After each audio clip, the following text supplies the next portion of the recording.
A contest that pits Abdel Fattah El Sisi against one challenger, leftist politician Hamdin Sabahi. Most Egyptians are due to vote for their choice on 26 and 27 May, but those living overseas have already made their mark, and El Sisi looks to be heavily favored. The results were expected because these are not elections. At least Egyptians are not dealing with it as presidential elections. They are dealing with it like the future of Egypt and a battle against the Muslim Brotherhood. That's why in many embassies, the Muslim Brotherhood were protesting and others casting their ballots. The biggest surprise was Saudi Arabia, the stronghold of the Muslim Brotherhood. Sabahi depended on its vote. It's half the voting population, but it turned out to be the opposite.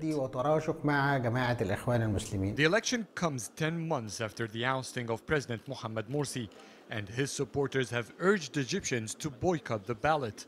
But Egypt's elections committee says turnout among overseas voters was higher this time than in 2012 when Morsi came to power.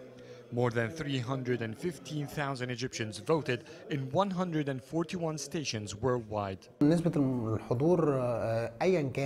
turnout abroad is an indication of what can happen nationally. The turnout is important because the entire world is looking at Egypt to see who will win. In my opinion, the victory is inevitable. It's in favor of Sisi, but the turnout must be high because this is the bet. The world wants to see, and Egypt wants to prove that what took place on June the 30th was not a coup. It's a popular revolution.